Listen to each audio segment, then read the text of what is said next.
Oh. What did you think of stuff like this when it first came out?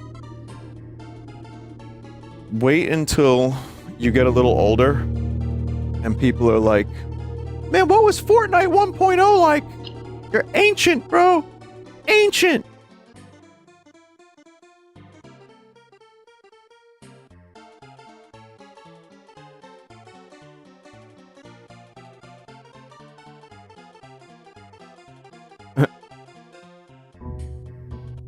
Well, I for one enjoyed watching Gertie do some dancing, and I'm trying to put myself in the position of having watched that 100 years ago, over 100 years ago. I'm not that old, chat. The sinking of the Lusitania, Winsor McKay, 1918. McKay was unlucky, as he worked before the widespread adoption of cell animation that would start in the coming decades. This meant he was unable to separate the backgrounds in these films from the top layer in animation. In other words, every single frame of animation required not only a unique drawing of the characters and moving parts, but also a unique drawing of the entire background. Any animators in chat should consider themselves lucky that they don't need to work like this. This painstakingly labor-intensive style of animation can really be felt in the sinking of the Lusitania, which simply documents a real event from World War I. It's a pretty famous one. I don't know the whole story, but of course, you end up hearing it a million times. So let's learn. A dastardly deed in a dastardly way. Oh man, is that skulls in the water?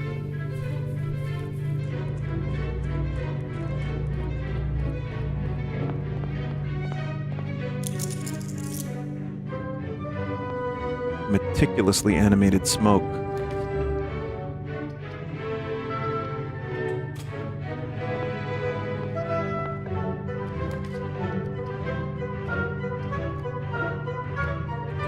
It's kind of interesting how long it's lingering on that shot.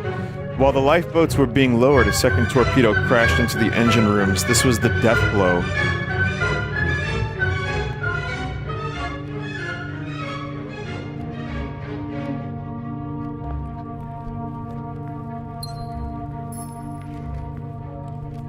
Yeah, I can't even imagine how time-consuming it would be.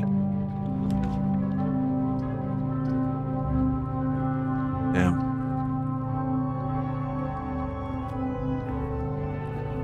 The vessel righted herself after the shock and began to sink by the bow.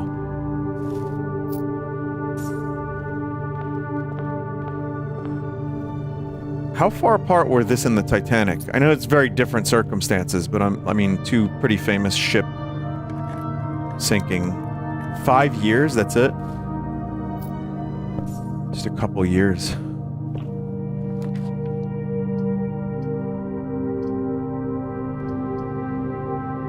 Cannon fodder. Katsuhiro Otomo. 1995.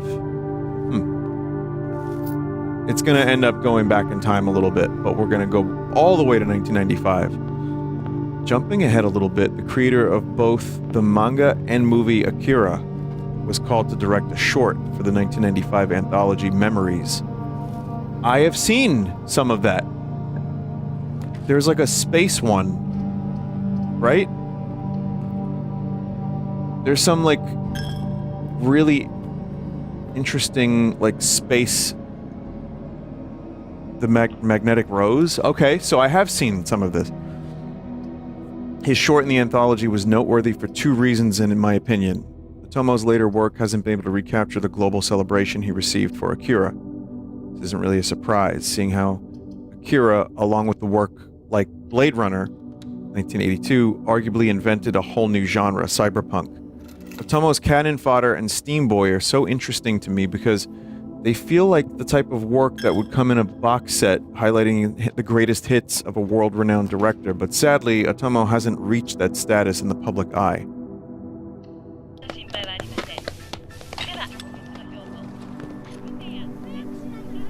So I haven't seen this, but I can already see the Akira. Whoa. Whoa. It's a cool technique. Cannon fodder consists of one unbroken continuous shot, much like the 2019 war film 1917. To achieve this, Otomo made extremely detailed storyboards that flowed into each other like one giant scroll. Because the short was produced almost entirely analog, stitching the cuts together in a way that would maintain the look of one continuous shot was a real feat of technical prowess.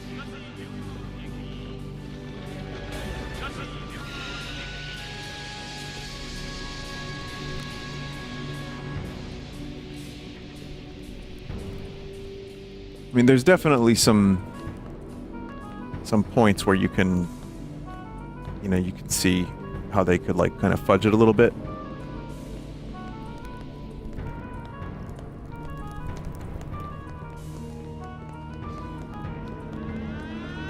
But yeah, I haven't seen much anime, but Akira is incredible. Just as a movie, as a story, as a piece of art, it's absolutely insane.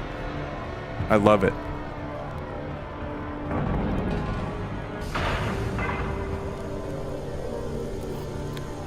This is 100% going to get DMCA'd.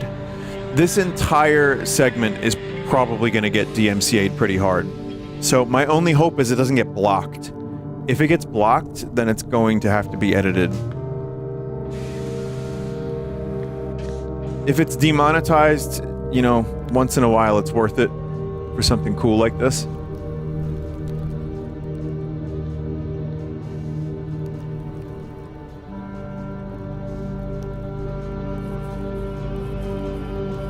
But blocked I don't like.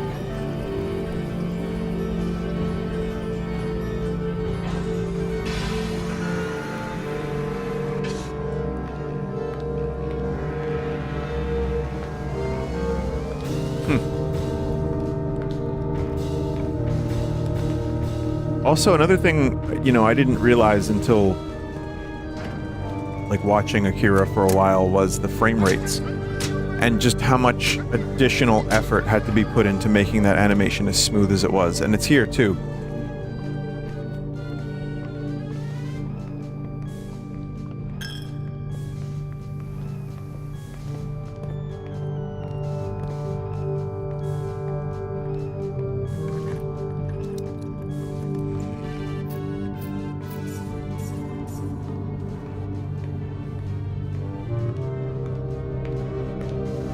This whole canon thing reminds me of Junon from Final Fantasy VII.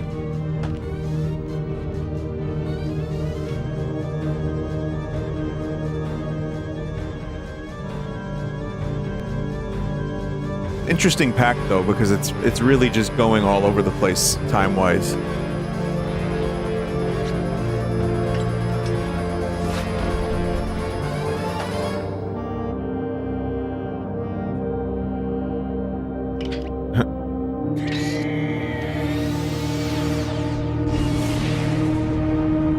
That was the fucking GoldenEye rocket launcher sound effect.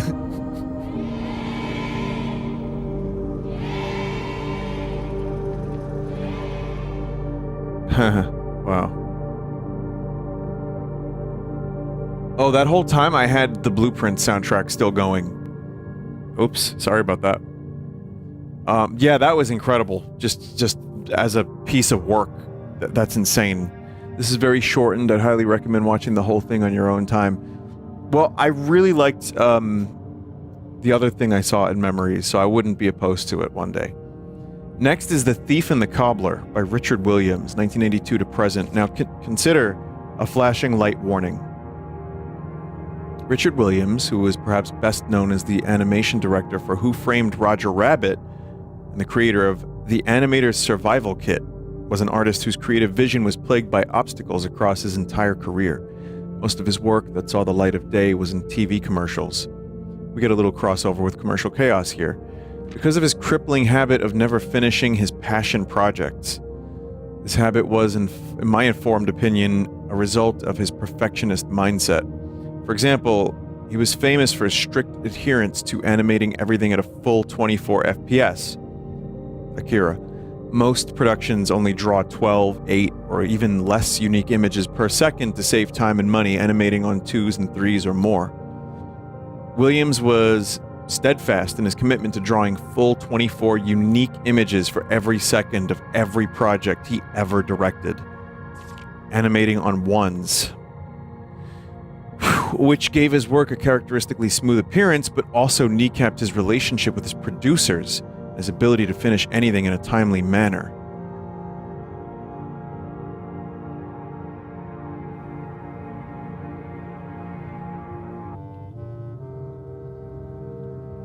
So here it is. Wow. The Thief and the Cobbler was never completed according to his original vision, but after over 30 years of work, but all of its remaining footage has been stitched together by a group of dedicated fans in a project known as the Recobbled Cut. It can be watched for free on YouTube and is still being worked on to this day.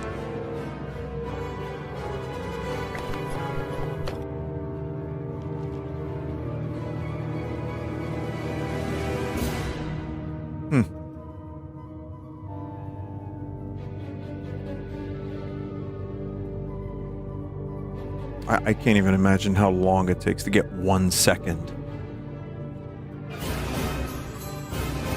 When you're animating on the 1s for 24 frames.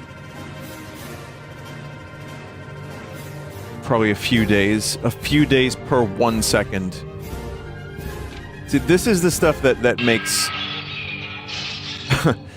this kind of stuff is what makes me... like... I don't know, happy. Just to be like a human being, you know, and to like know that we existed on a planet with people like this. Finished, Yum Yum Shoe. You've done it very well. And now she has no need of you. We'll put you in a cell.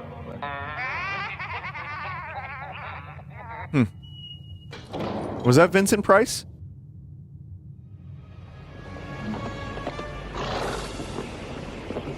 The camp of the One-Eyes. Looks a lot like Genie from Aladdin. Perhaps they'll be willing to pay my price. I'll have these barbarians kissing my feet. And maybe we'll find you something to eat. Hey, Fido? Gentlemen, what a delight to meet you all here on such a fine... That meme image.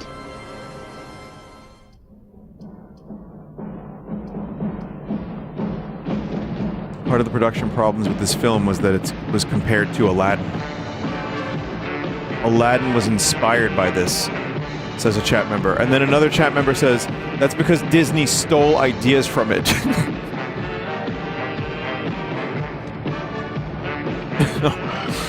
Yeah. Yeah. Drone. Whoa. Whoa. Thick. Also, I was gonna say, it kind of reminded me of Clockwork Orange for a second. Fido! Who dares enter the camp of the mighty One-Eye? Oh, mighty One-Eye.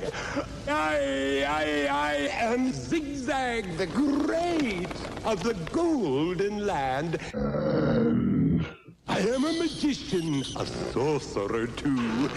It's just And I'm in fascinating. position, I think. And also, just being able to work on a singular project for this long is nuts.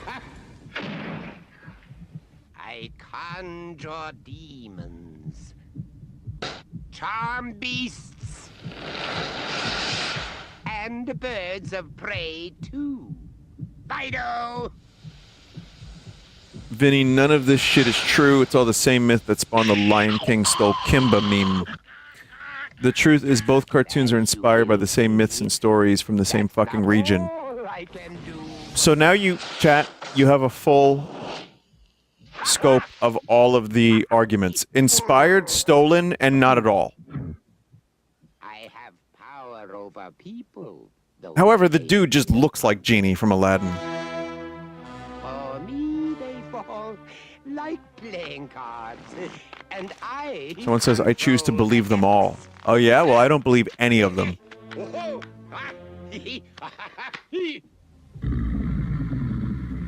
But all this is nothing. For now, in my hand, is the very key to the Golden Land. For no man can take it, no matter how great, unless he possesses these 3 balls of fate. You say you can charm beasts.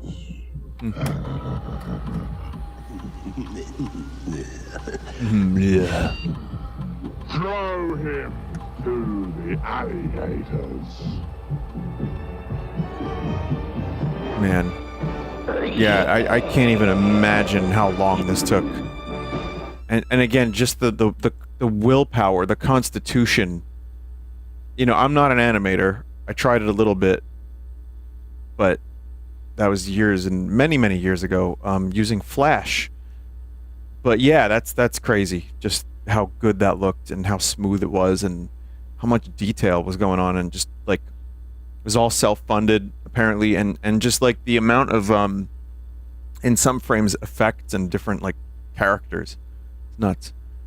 So that brings us now to a little bit further back, The King and the Mockingbird by Paul Grimaud, 1980.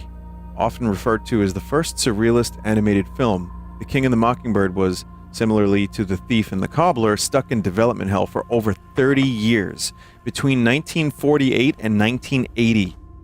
This film has been cited as a major inspiration for a number of artists, including Hayao Miyazaki and his late working partner mentor, Isao Takahata. Miyazaki in particular explicitly riffs off of much of the imagery and execution of this movie in his most recent film, The Boy and the Heron, whose similarities can be seen even as clearly as what was chosen for its English title.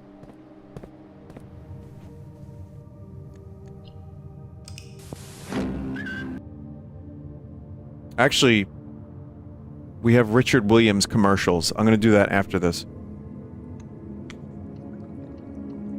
The previous person.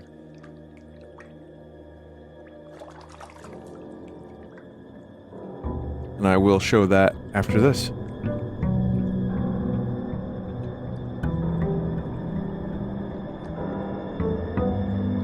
"30 years of one project. Imagine what that feels like.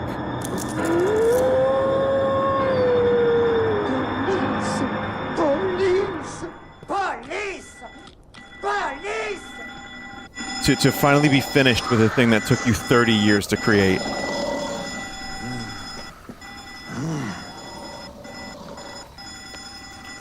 Sadly, they died before finishing. Man.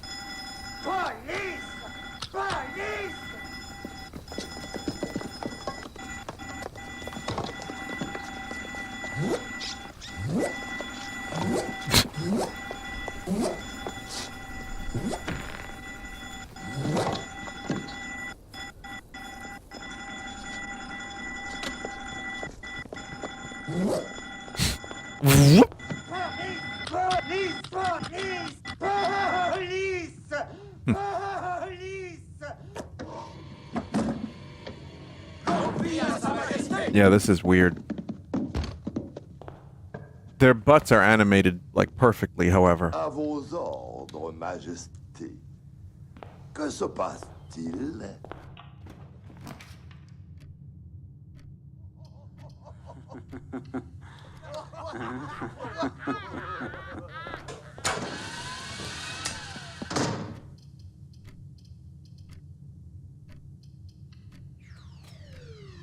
Slide whistle.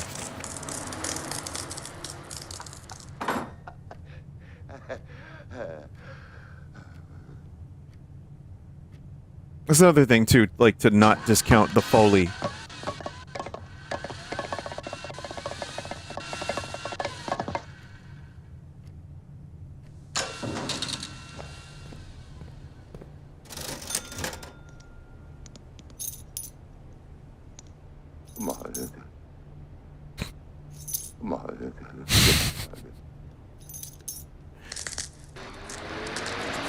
just sound like bone-breaking noises.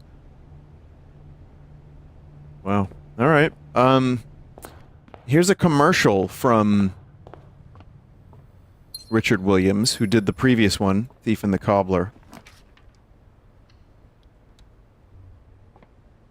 So, actually, here's a bunch of commercials.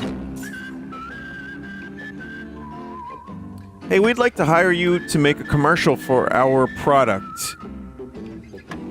Mr. Williams. Oh yeah, sure. I'll have it to you in 2 years.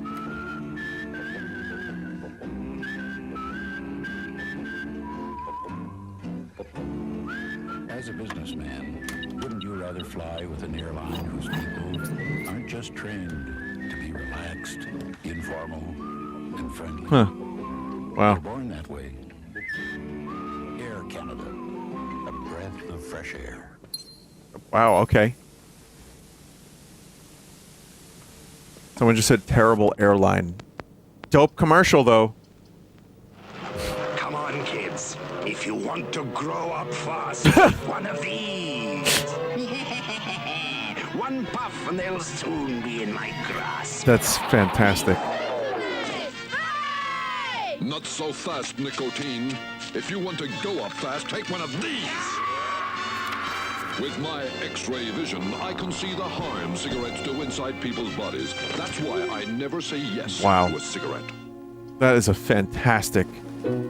Just the way he like crushes That's why I never say yes. the cigarettes, and it's just so like the camera. I mean, yeah, the hand he's Superman. He could crush cigarettes, but like just the camera, so to speak, is fantastic. To a cigarette. Hi, I'm Chicago. I have my own kind of politics, my own kind of music. Almost sounded like Final Fantasy Chocobo music. And when I laugh, the whole world grins. I have my own radio station, WGN. We go all day, we go all night. Anytime you want me, just tune in here or give me a call. WGN Radio is Chicago. Clifford is quite the bon vivant. Tonight he's Bon vivant. an old flame. Luckily, strong-tasting Listerine I'm trying to antiseptic think if I've seen any of these, germs that can cause bad breath. whether it be And commercial the reason chaos or Paul just chose, in my life. Listerine can also kill germs that form I was plaques. real young for some of these, or just not born. Listerine antiseptic mouthwash. Hello. Whoa, dude. Strong enough to take your breath away. Oh, Rolo. Can you draw stereos? Uh-huh. Great. Can you draw girls? Girls? No problem. Would you like my last Rolo? Rolo. Soft, creamy toffee in a milk chocolate cup. Can you draw the blind? Do you love anyone enough to give me the last Rolo? No, that's an order from the top, chat. They're always like, hey, make it, do the thing. But I was gonna say, I was fascinated by that gag when I was younger, and still am to a degree, but just the idea of the animator being in the animation, like the hand drawing the stuff, I always liked that. Mini cheddars, mini cheddars, mini cheddars. I want to say his talent is just being wasted, but yeah, he's making some bank probably, some cheddar. Mini cheddars, mini cheddars, mini cheddars, mini cheddars, mini cheddars, mini cheddars, mini cheddars, mini cheddars. New mini cheddars. If you like cheese, you'll love these. Well, I hope he got paid well for this, because that's just incredible. This is how we bankrolled Thief for a while, just doing commercials. That also probably delayed Thief, right? Because at that point, you're making these incredibly elaborate and detailed high frame rate animations, so very interesting. All right, next is Treasure Island. David Cherkasky, 1988. This obscure Soviet animation for children rose to prominence in the summer of 2022 because of an edit featuring its characters. Huh. Oh, yeah. Oh, chat, you're gonna know exactly what this is. This is a weird experience for me as a student taking a class on animation history at the time, seeing something so obscure become so popular. Those who are familiar with the meme wherein Dr. Livesey scolds the viewer for drinking rum might not know how large of a role this aspect played in the film as a whole. The film was actually a state-sponsored anti-drug and alcohol PSA. In between the animated segments, which loosely retold the events of the 1883 book by Robert Louis Stevenson, the film included live-action music videos, featuring a band that would sing songs about how the young audience should never smoke or drink. So you'll immediately know the meme.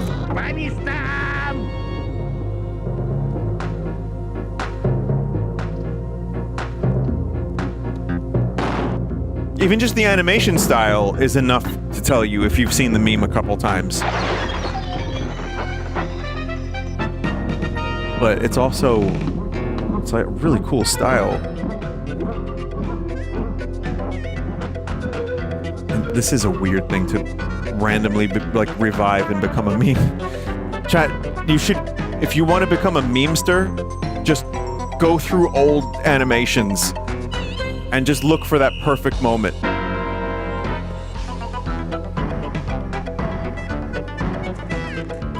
I'll help.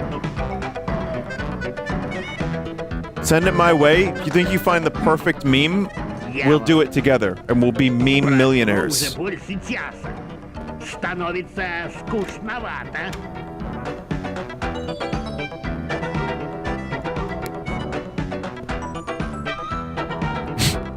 at their fucking walking animations.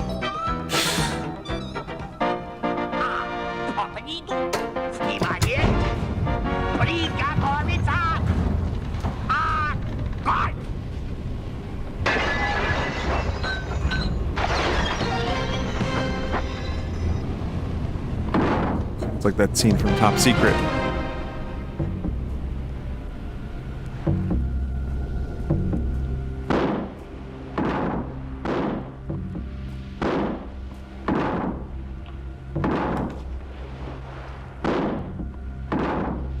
Dude, alright, it's a painting.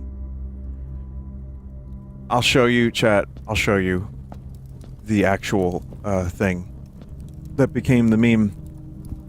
3.2 million views from 2 years ago.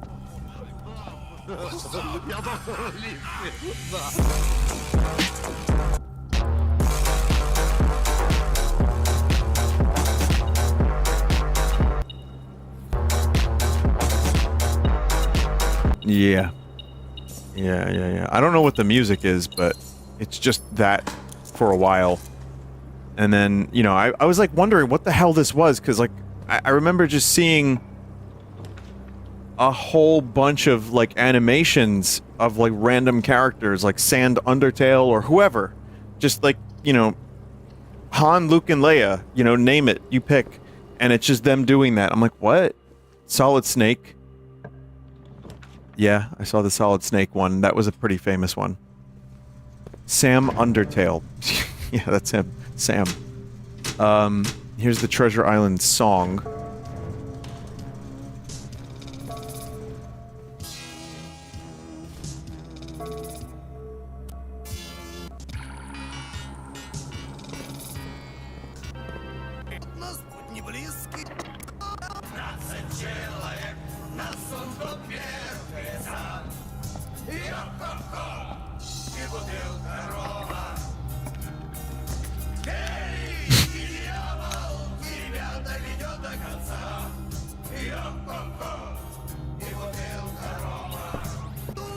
So this is the music video where they redo, you know, Treasure Island, but they tell you don't smoke.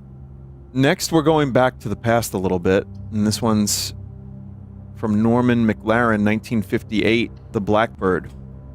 The National Film Board of Canada was and continues to be one of the most generous and only institutions in North America who is responsible for funding the art of animation.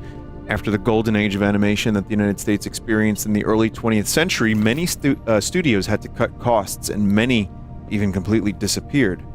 Fleischer Studios, the largest original competitor to Disney's animation studios and the creator of the first cartoons featuring Betty Boop, Coco the Clown, Popeye, and Superman, along with the original rotoscope, went defunct in 1942. There was a Superman, this is a personal aside, but there was a Superman animation that was fascinating that they played on the cartoon channels when I was a kid. And it was the same one, and the animation was really, really good. And I'm wondering, like, I'm assuming it was just the Fleischer one. Superman punching the laser. I think that's the one, yeah.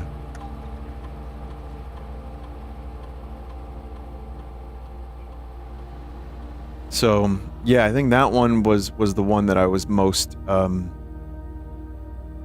familiar with. And I was like, why aren't there more of these? Okay. The rotoscope was a device that let animators draw over a pre-existing live-action film. The patent was exclusively held by Fleischer for a while, but is now widespread and still practiced today. So here's the rotoscope.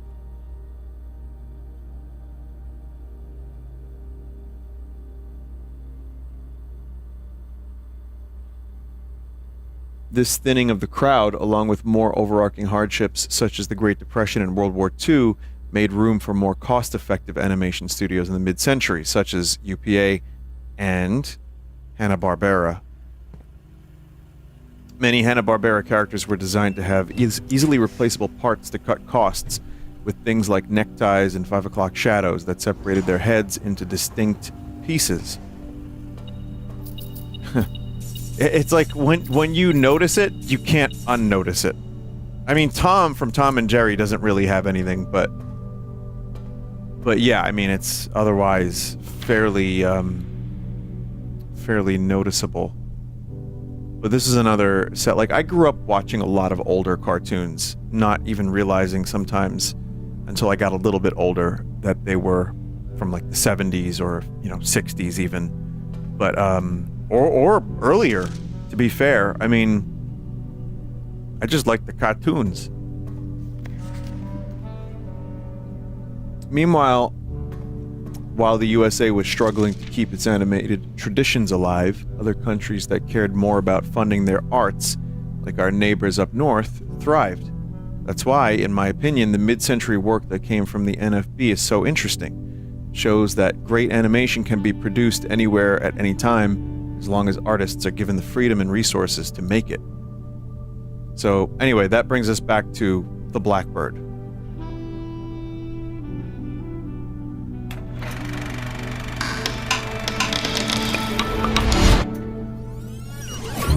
And this is Norman McLaren.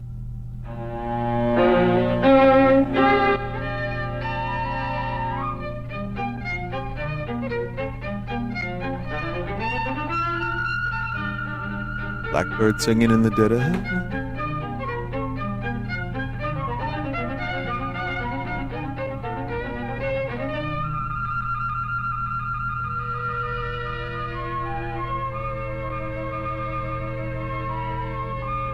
I don't know if you want to see this in full. It's only like 5 minutes, but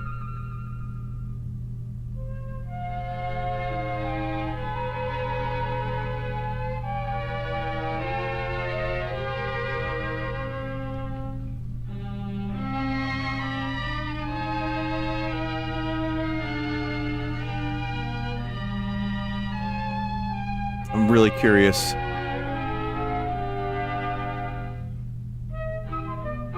So remember, this is from the National Film Board of Canada.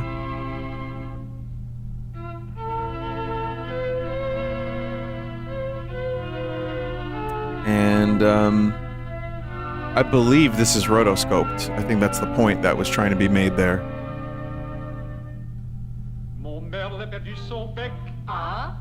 Mon merle a perdu son bec. Tiens.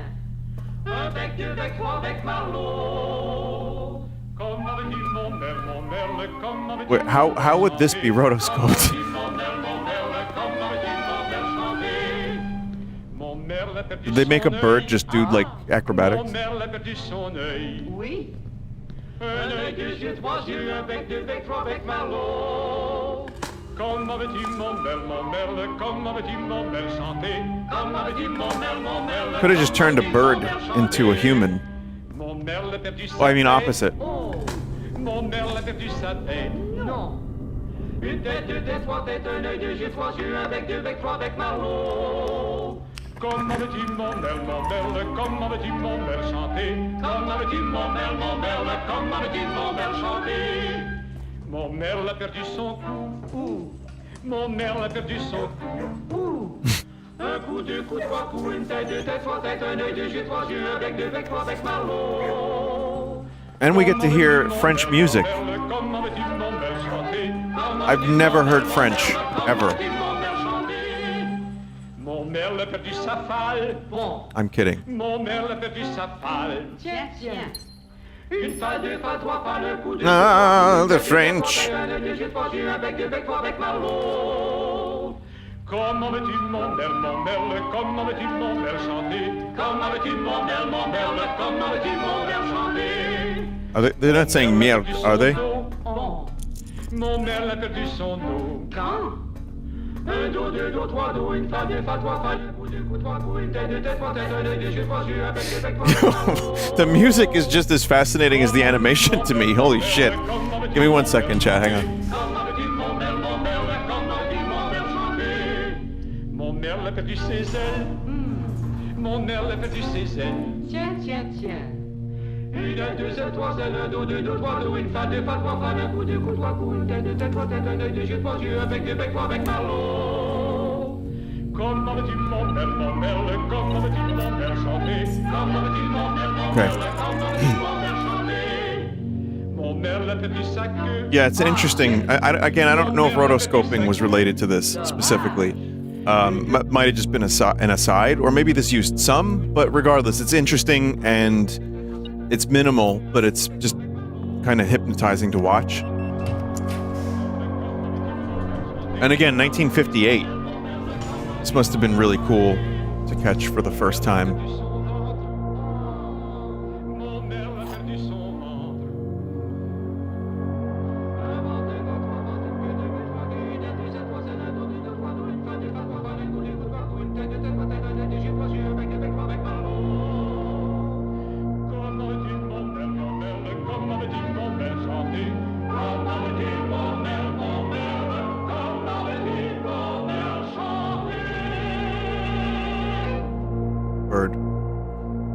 Interesting. Okay.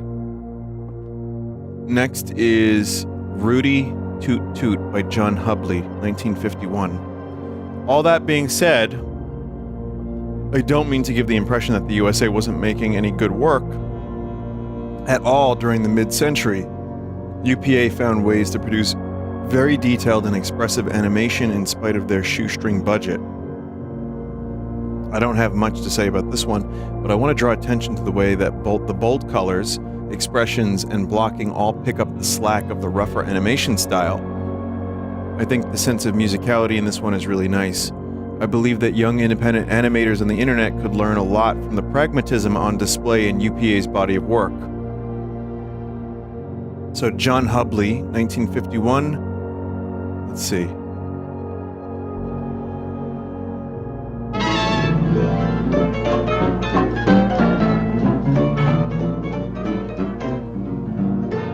So this one's like 7 minutes, so I'm going to be skipping around it a little bit. But we'll take a look at it. Just as true as the stars above, he was a man, but it done wrong. Johnny stepped out on his Frankie. The People versus Frankie. Frankie came down to the courtroom. That is actually very cool style. Her lawyer was Jonathan Bailey, known as Honest John the Crook. He was the man who was going to prove that people were wrong. I can see why the word pragmatism was used.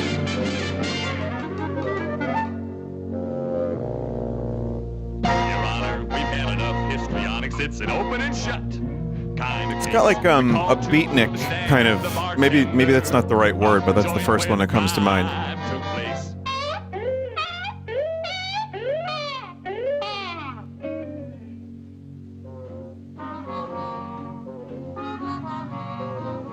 Frankie and Johnny were sweethearts, and all over town it was known.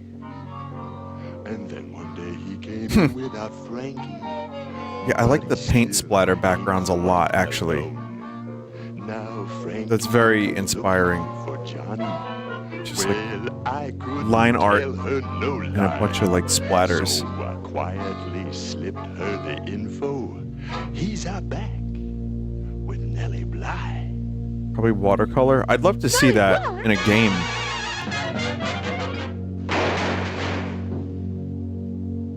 I probably have somewhere.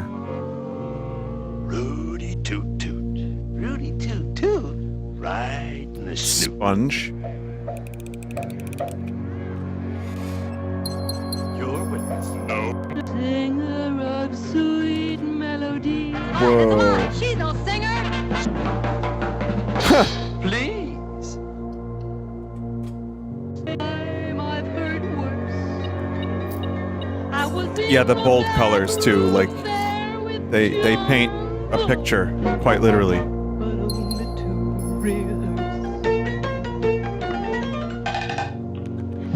He seemed just a little bit nervous. He had seen Frankie's temper before. And now he's dead. All right, well, thanks for watching, everyone. Frankie died. And, good night. Okay, now he's dead. Toot toot when Frankie's gone right through that hardwood door. Oh, no.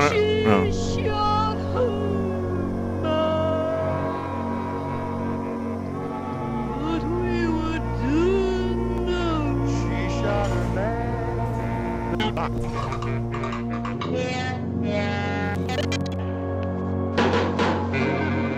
Man, people just dying left and right in this cartoon.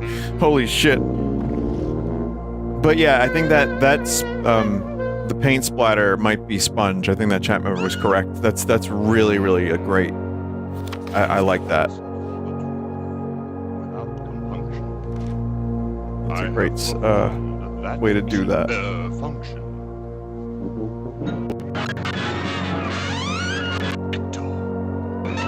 Wait, is Frankie gonna get shot dead again? No, this is a different guy. She'd be killing. Ipso facto. Status quo. I rest my case. Wrong to shoot. If you want to see the whole thing and actually understand what you're looking at, it's Rudy Toot Toot by John Hubley, or Hubley, 1951. So, sorry to skip ahead, but I have a couple more I want to get to, but that's you got the idea of the style. It's really cool. Next is The Old Lady and the Pigeons. No, it's not. Next is Labyrinthos by Rintaro, 1987. Or Rintaro.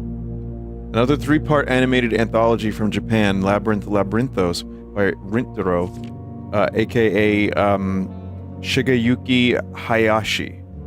Interests me because it's of European flair. It's hard to summarize, but the character designs, music, and quirky darkness remind me of French and Soviet animation that was coming out around the same time as this. It's odd to see this kind of expressionistic work find success in Japan, especially around the time it came out, when most popular work was leaning on either cuteness, the work of Hayao Miyazaki and Ranma Half, Ranma Half, and Urusei Yatsura, creator of Rumiko Takahashi. I know these things, I'm sure. Or action, Dragon Ball, Space Battleship, Yamato, etc. at the time. I'm also just a huge fan of the aesthetic and music of this one. So here it is. Actually, we could do the Hubley commercial.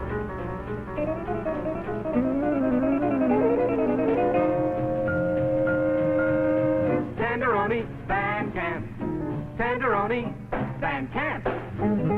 So this is the previous one we watched. This is their work in a commercial.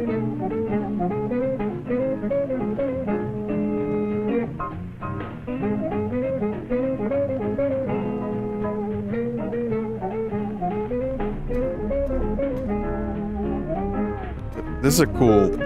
I feel like this is a cool thing that hasn't been...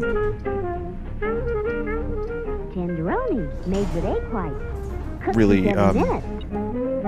this style hasn't been utilized a whole lot. It hasn't really made a comeback. Tenderoni, Van Camp. Tenderoni, Van Camp. It reminds me only a little bit of the Off-Peak game, or like Tales from Off-Peak City, like that kind of, again, beatnik, jazzy kind of thing. I just think it's cool. So here's Labyrinthos.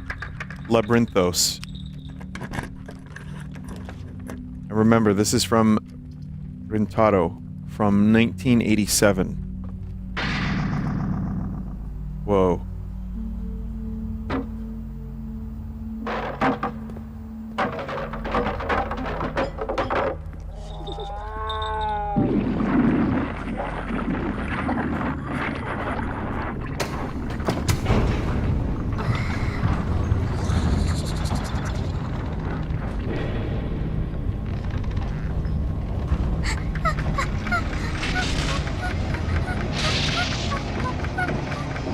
This is already insane.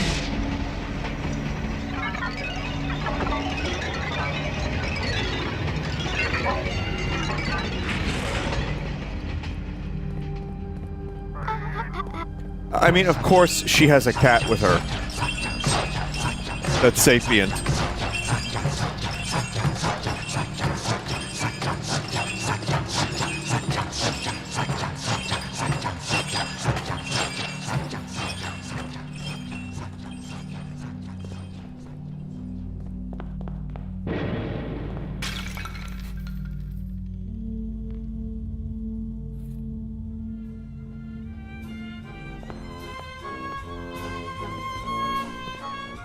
I can see the European style here. Oh, wow.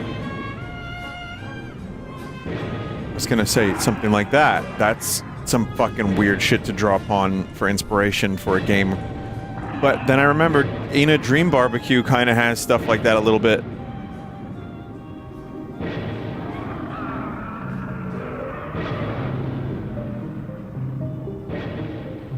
Salvatore Dali. Yep.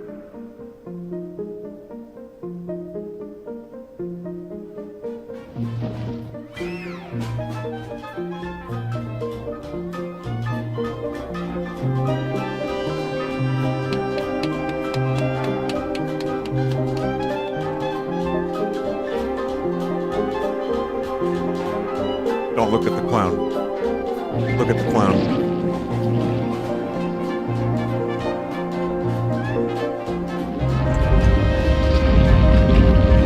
Oh my god.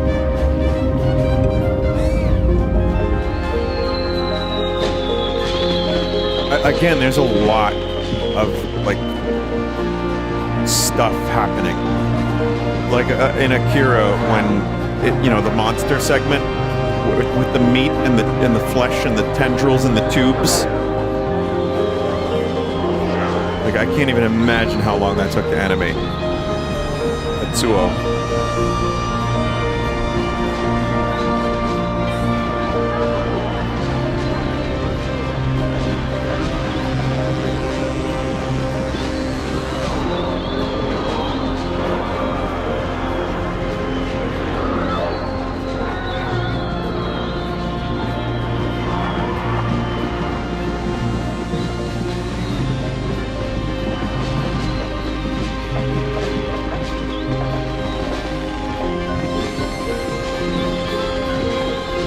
I don't trust that clown. I don't trust these performers.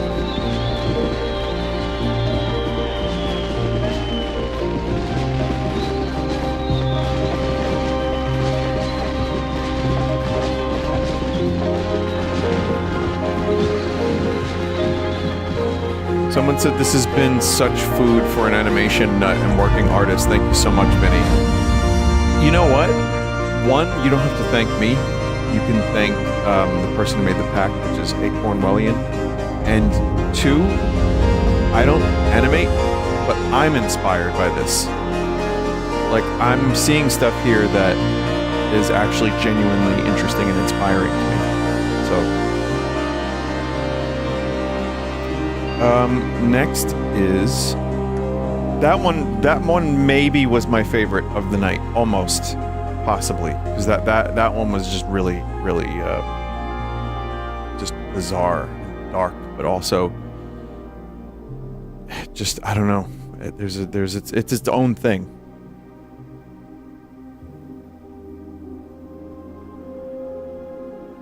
Old Lady and the Pigeons. Sylvain Chomet, 1997. Might be saying these names wrong, but they are one of the most prolific French animators of our times, and definitely the most French. His work emphasizes a legacy of ugliness that can be seen throughout the history of Franco-Belgian comics and animation. The Old Lady and the Pigeon marked his directorial debut in 1997, which was followed by 2003's The Triplets of Belleville, which was the first French film to be nominated for Best Animated Feature at the Oscars, only the second foreign film after Miyazaki's Spirited Away in 2001.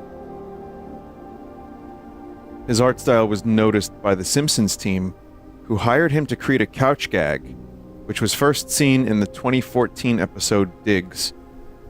Oh, that era of Simpson.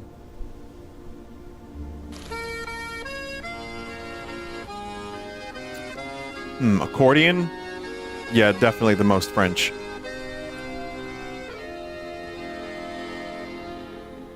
Love the colors. Pigeons! I forget that pigeons are a fairly universal thing and are also very associated with France, and not just New York.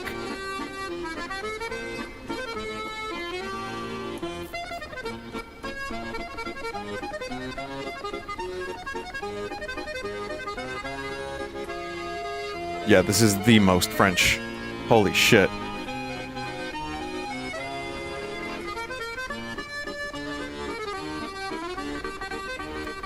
New York ripped off pigeons. I mean, they're fucking everywhere.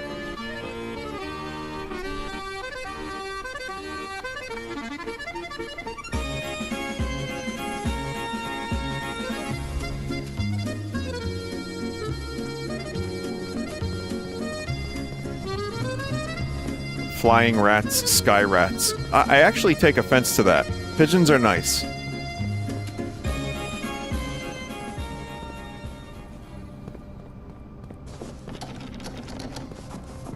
Dude, that's a pigeon fan.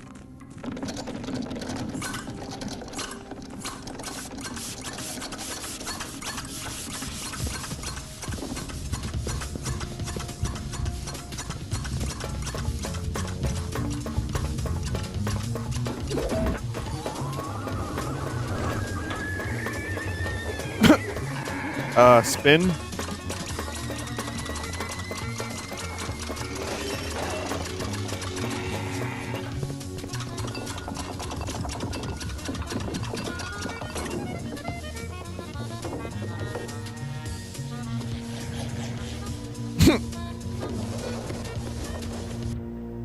Amazing. Yeah, that was really cool. And here's the couch gag. Oh, stupid views.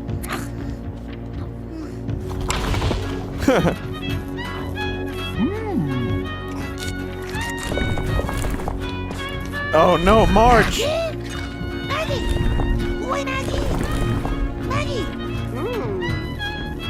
Oh boy, Julie Kavanaugh was even 2014 was sounding kind of rough.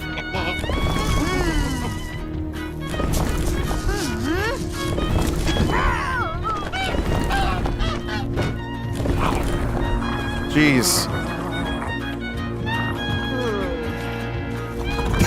The accordion.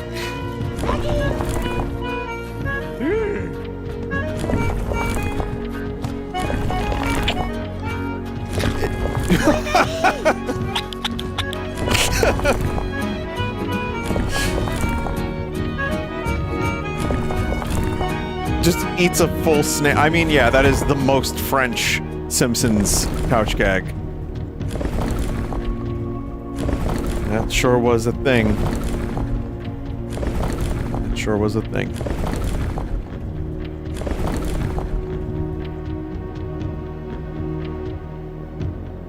Please rewind to Homer's Dumpy. I don't think I will.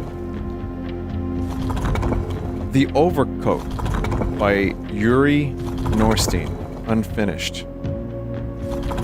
Considered to be Russian animator Yuri Norstein's masterpiece, The Overcoat was sadly abandoned. The footage shown here is a compilation of clips stitched together from the documentary footage, with music added by me. Not me, but them. But not me. But me. Norstein preferred to work using paper cutouts, which is a style of animation prone to a sense of stiffness. This is what makes The Overcoat and his other work so impressive. He's able to squeeze a supernatural degree of flexibility, texture, and expression out of unmoving scraps of paper. He began working on the film in 1984, claimed in early 2007 that the film would be finished by the end of that same year. It wasn't. And now, in 2025, the fact that it still hasn't been fully released makes it the record holder for the longest production cycle of any animated film in history. 1984 to now, 41 years, a year older than me.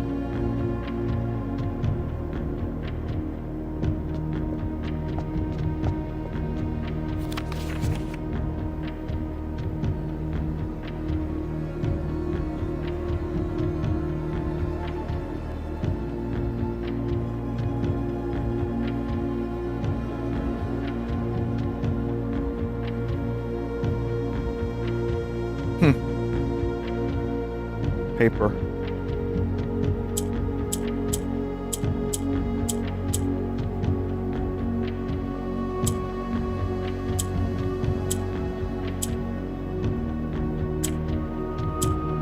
Yeah, that is weird. That movement. Oh man. That's fucking almost like disturbing. I don't know, I just got a visceral reaction watching that. I don't know.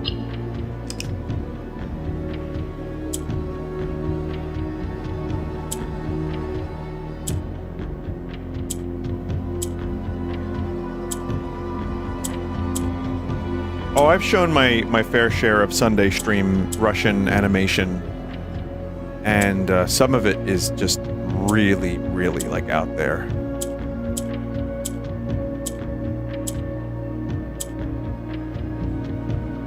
This is so weirdly 3D looking. I mean, the bitrate's not great. It's very crusty.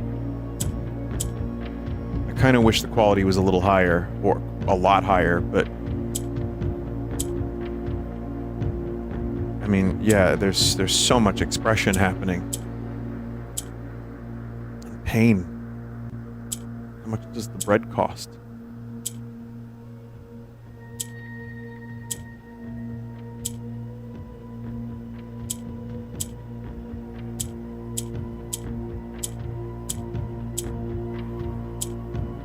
It's also, in some scenes, a little bit too dark to see what's even happening. What year is this? This is 1984 to now, but it's never been finished. So you might be seeing scenes that are several years apart in terms of when they were created.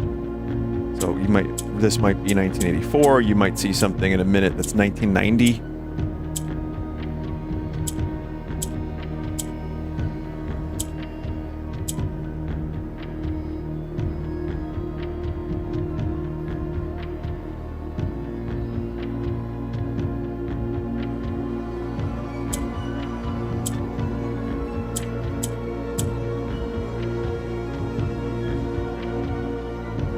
Yeah, it's just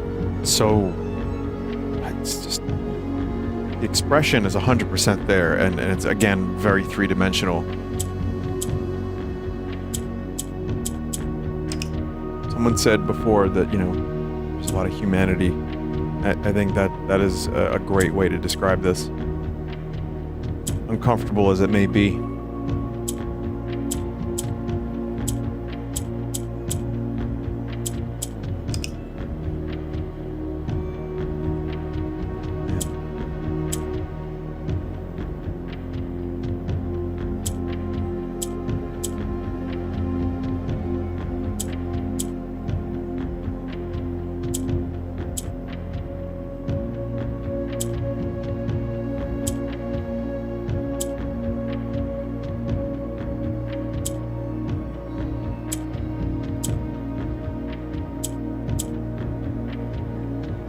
Someone says this is what being the oldest in your friend group feels like.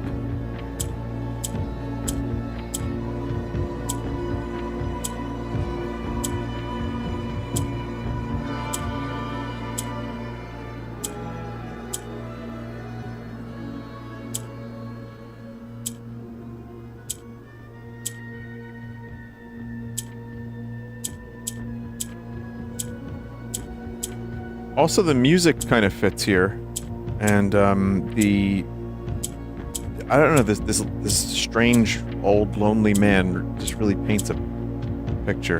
And kind of, it's just doing very mundane things, and it's like the most boring shit you could be doing, and yet it's just impossible to stop watching.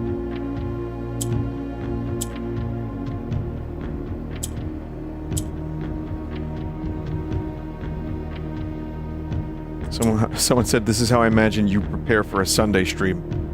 Something like that.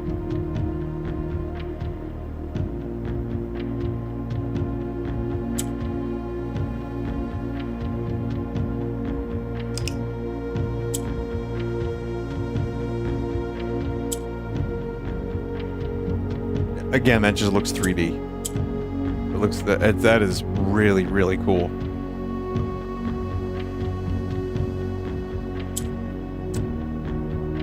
Some really interesting pieces of animation here tonight, chat. Just as a bonus, here's a Cannon Fodder storyboard.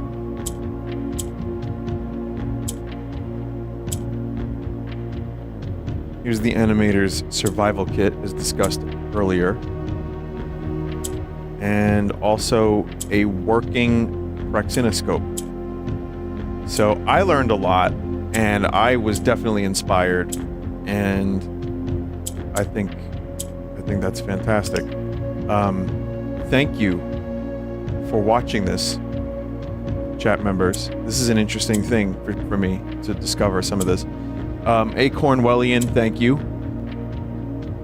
I don't mind doing some insane Sunday stream stuff if it's available. Just whatever dumb random shit we can find, but I really like this, and I'm glad that there are. I know it's late. I know that it's like nearly 2 in the morning, but the fact that there's over 8,000 people here, half are asleep probably, but the fact that there's so many people here watching me talk about and seeing these animations for the first time is really cool. So I'm glad that I get to do shit like this once in a while, because I think this is something that I'm surprised at how much I enjoy it when it's done by someone who is as knowledgeable as this chat member who made this. Or, for example, the UFO stuff was a lot of fun. The sea life stuff was great. We still have a part 3 to do for that. So yeah, I mean, a lot of people have suggested different ideas for educational segments. You know, an hour, hour and a half, that's the perfect amount of time. Anything more than that, and I would start to get a little bit antsy, but I think between an hour and an hour and a half is great. There's a pack on the horizon, for example, about what people thought dinosaurs looked like before they had, you know, all of the bones put together properly and all of the science, and some just fucked up homunculi dinosaur creatures from like hundreds of years ago, or 100 years ago, whatever. So that should be interesting. That's just an example of one. And there's plenty more. I mean, there's still more UFO shit that I haven't done, and weird sounds and hoaxes and you know, there's a lot of stuff in this world that's just fun to learn about. Animation, I didn't fully expect to enjoy this as much as I did. I thought I would like it, but I really liked it.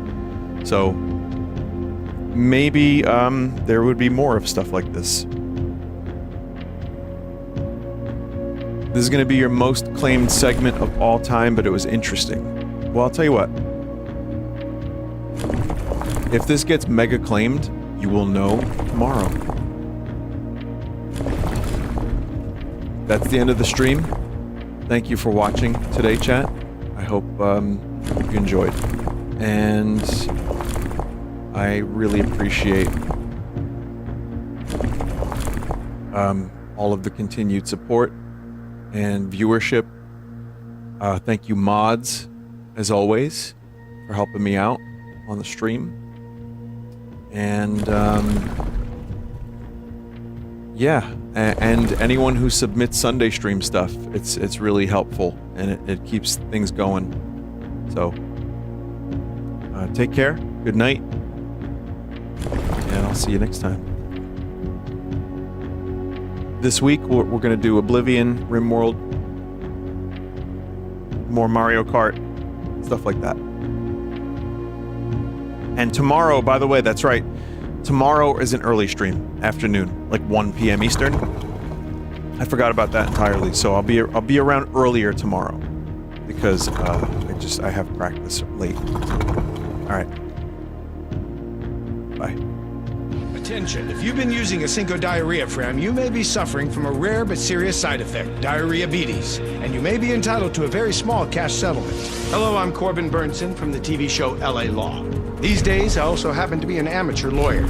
Diarrhea-betes can result from a massive buildup of diarrhea, which begins secreting itself through pores in the skin. Diarrhea simply has no place else to go. Signs of diarrhea-betes are brown sweat, general bad